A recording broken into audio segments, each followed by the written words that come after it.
Hi, welcome again to Word Crumbs. How are you this Monday of a new week?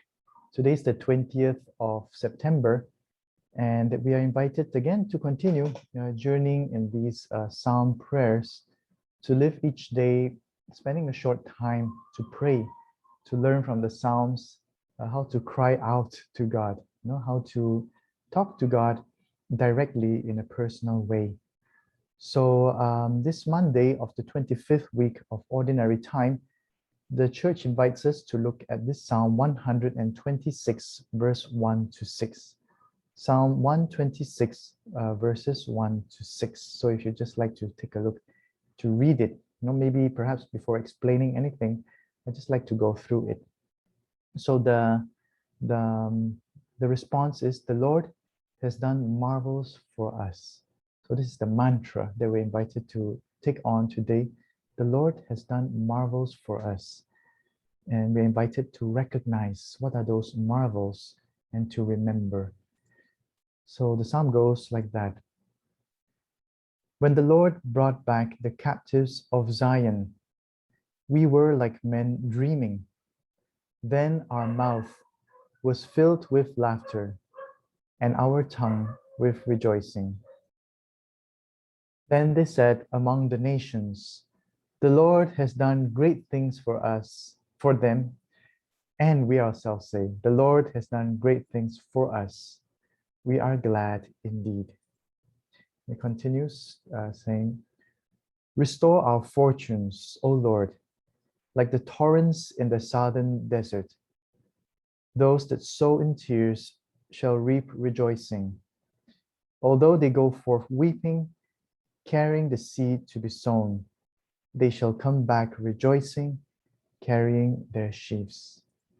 Once again, the response is, the Lord has done marvels for us. Now, just a little bit of explanation on this psalm, if you like. This psalm is about remembering. Pope Francis said this in one message, that the religion of the Catholic faith or the Christian faith is about remembering.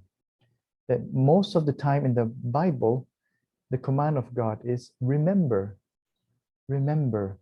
The Lord has done marvels for us. And this psalm today is inviting us to remember all the good things, the marvels that God has done for our lives. And just going a little bit back to the context where this psalm itself was written, or the context itself where it was written. It says, when the Lord brought back the captives of Zion. So it was after the exile. So can you imagine a people who were in exile for almost 70 years? Almost 2 generations of people who were taken from their homeland, that lost their identity, they lived as slaves again. And somehow, it's the reading of today actually, in the first reading, there's this king called Cyrus who restores them back to from Babylon to Israel. So this Persian king had a vision or inspiration from God to say they have to go back. And he's a good king, and he restores the people their own identity, etc. So that's why it seems like it says, no, we were like men dreaming. It's like it was a dream. After such a long time of captivity, we are free. So they were set free by God. So can you imagine how the joy that they felt? And then it says, they said among the nations, the Lord has done great things for them, talking about the people of Israel. And they themselves were saying, the Lord has done great things for us. We are glad indeed. We are so happy for what God has done for us. So as you can see, what this psalmist was doing was an act of remembering. Remembering the good things that God does, because bad times will come again. Bad times are part of life, and I think all of us, we can agree that we cannot avoid them. Bad times are part of life, but it doesn't mean that there are no good times either. So there's good and bad. There's black and white. It's gray. There's nothing so certain. But in bad times, the Lord invites us, or this psalmist invites us to remember that God is still good to us. He has been good to us. He was good to us, and He still is and will be. So hang in there. Don't give up on God. Don't give up on this world. Don't give up on yourself in bad times or when we are bad. Sometimes we might feel, no, in our weaknesses, our fragility. Don't give up because God is still good to you. God has not given up on you as He has shown us in the people of Israel. So anyway, let's go down again the rest of the psalm. And suddenly here, there is a petition. So from an act of memory and thanksgiving, the psalmist makes an act of petition. He says, restore our fortunes, O Lord. Like the torrents in the southern desert, the winds in the desert are so strong, the sandstorms, if you like. Those that sow in tears shall reap rejoicing. It's like an act of confidence in God. If we work hard now, please help us to rejoice when we reap. And what is he talking about? Because the people of Israel were set free. They were allowed to go back to their own homeland and to rebuild their own nation. So one thing is to be free, but another thing is to rebuild their lives, which can sometimes be a more challenging thing to do. So because when you're in exile, when you're stuck in life, when you can't do anything, basically, it sometimes can be easier because all you need to do is to persevere, is to bear it and to go through it. But when times are better, all that has to be rebuilt. All that you lose in that time of crisis has to be rebuilt. And this is a very challenging fact of life, that there's so many times that we need to rebuild what has been lost. Sometimes by our own fault, we lose things because of the way we live or the way we behave. But sometimes it just happens in life. It happens to us.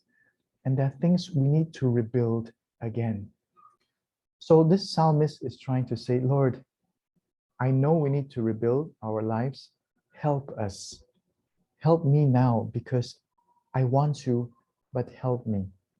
And then he makes another act of confidence and he says, although they go forth weeping, carrying the seed to be sown. It's very realistic that they'll still be crying, there'll still be suffering and challenges that comes ahead. But they shall come back rejoicing, carrying their sheaves. The sheaves are like the harvest of wheat, perhaps, that they're planting. So it's like, I know we still have to suffer, Lord, but if you're on my side, if you're on our side, we're going to bear results. We're going to be successful in rebuilding our lives, and we will come back rejoicing. So please, Lord, come with us and restore our lives. So you might ask, so what has that got to do with our lives today? And I think you might already realize it has a lot to do with that. This time of pandemic is like an exile. The things that we're stuck, our work is affected, our employment, our financial stability, our health, and even our very lives are at stake in many ways. And according to the statistics, there are 4.6 million people who have already lost their lives in this pandemic, the highest rate in any time, perhaps because we have a great population, a global population. So it's like a kind of time of exile, and things are going down, and we don't know when it's going to end, and if it's going to go further down even. It's not to make us pessimistic or depressed, but to be realistic that after this, and it's going to pass, we're just holding it out, we're just trying to do our best to tide it over, but it's going to end. And when it ends, what are you going to do? That is the question of this psalm. When that ends, how are we going to rebuild our lives again? Whether to rebuild an old norm that we are used to before, and we hope still to be able to go back to, or to rebuild a new norm that maybe it's not going to be possible to go back to what we had before, and we have to rebuild a future that is going to be new. So it's going to be challenging, and this psalmist is inviting us, do it with God. Prepare yourself in the relationship with God. Remember his marvels for you. Build up that consistency of relying on what he tells you and trusting what he tells you and doing it. And you will see how he will lead you to rebuild your lives, our lives, as the people of Israel have done in their own. So that's the invitation of the psalm today. And once again, this is the response. Like the first step to rebuild our lives in God is to be mindful of what he has done, the marvels he has done for us, to build up trust again. In the midst of our pain now, the greatest temptation is to lose trust. We are far from church. We have no community support in our faith. We might feel isolated. Death might make us feel abandoned. There are many things that can make us lose trust in God now. And the psalm is reminding us, look at your own history, look at the history of the church, look at the history of the lives of so many saints. God will not abandon us forever, and he will help us to rebuild our lives. What we need is faith. Faith to rebuild our lives. And I'd just like to end with this very simple definition of faith that can help us already to put it into practice and to strengthen our faith when the time comes that we are going to have to rebuild our society, in a very real way. And maybe we never imagined before. No, things were so easy and good, and we never realized that we ourselves have to be the protagonists of rebuilding our society in a very specific and real way. So this definition of faith, once again, can help us to rebuild us day by day, starting now. And that definition is so easy, so simple. Believe, do, and then trust. Believe, do, and trust. So what does it mean to practice our faith? Believe what he's telling you today. Do it, and don't just believe it. Do it. And after doing it, entrust it back to God. So this is a daily cycle of faith. And the more we do that daily cycle of faith, the more we will rebuild our faith in order to rebuild our lives with God. He's with you. I mean, this is one of the most basic, but the most important aspect of faith that many are losing today. God is working with you. God is not abandoning you. He's talking to you. He's guiding you. He's present.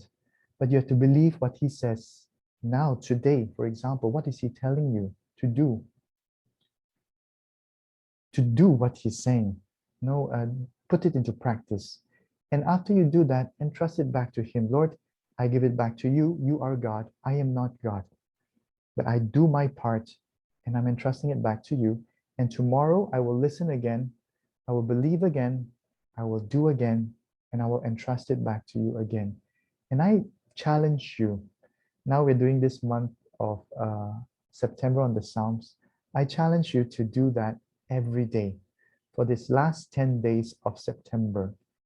And you will see, if you really do that, something is going to happen in your own faith life, the way that you live your faith, the way that you experience the closeness of God, the presence, and that he's really guiding you and wanting to help you.